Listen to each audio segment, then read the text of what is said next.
Ready? 3, 2, 1, start. Madam Deputy Chairman, when the House rose for lunch, I was discussing the response of the public to the loan program of the government and was trying to point out that it was rather a serious tendency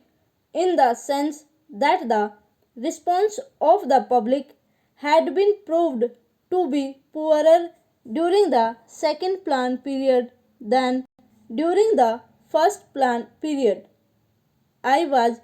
trying to point out that looking to the fact that the national income was rising and the people were becoming more conscious of a developing economy and the need to mobilize the resources more and more, a contrary trend ought to have appeared, and that in view of that this trend was disturbing. This trend is to be contrasted with the trend of the public regarding the call from the corporate sector for the investment of their monies. Here we find that the shares of some of the new companies or of the old companies that are issuing new shares are oversubscribed at times to the extent of 15 times the capital that has been asked for by the companies. So here are two pictures. One, the picture of the government asking the public to subscribe to the public loans, and the other, the picture of the response of the public to the corporate sector demanding investments from the public. While on the one hand there is an enthusiastic response to the demand from the corporate sector, on the other, there is very poor response as far as the loan program of the government is concerned. This is a matter of some concern, and I feel that the government should pay more attention than just exhorting the people to save more and to hand over their savings to the government as the Honorable Finance Minister has done more than once. If it would have been merely a question of rediverting the money that is coming from the corporate sector to the public exchequer in the form of loans, perhaps the matter would not have been so serious. Then it would have been just a question of reallocation of the functions between the public sector and the private sector.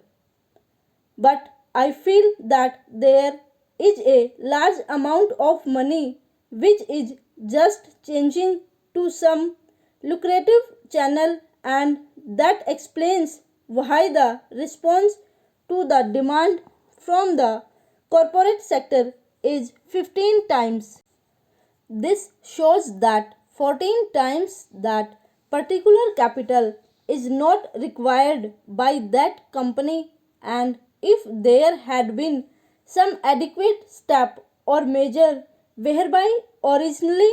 that money could have gone to the public exchequer, to that extent there would not have been any disappointment to the people who wanted shares but who did not get them, and disappointment to the public exchequer by not getting the response which it ought to have got. That, to my mind, leads to the question of the pattern of the rate of interest. In a developing economy, and especially in view of the fact that a large number of companies are being floated, today which have got an element of growth in them, thereby attracting so much capital towards them. The government of India will have to take into consideration the question of the rate pattern of interest on their loans and to see whether something could not be done whereby the public will be attracted to a large extent towards their loan program than hitherto.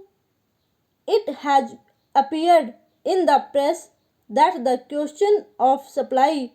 and want is being reconsidered and that offers are sought to be made more attractive. If, in the same strain, the entire question of the loan program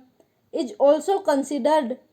it may be possible that these loans also might be made more attractive and thereby more capital, which is today just changing the channels of profitable employment, might be diverted to the public exchequer in the form of public loans. Then there is the question of the state governments performing their part which has been assigned to them during the third plan period. In this connection, I would like to draw the attention of the Honorable House to a very important recommendation which has been made by the Third Finance Commission, namely the appointment of a high power commission to go into the entire question of the allocation of financial resources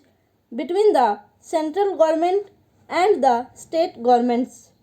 They have argued the whole case in nearly 1.5 pages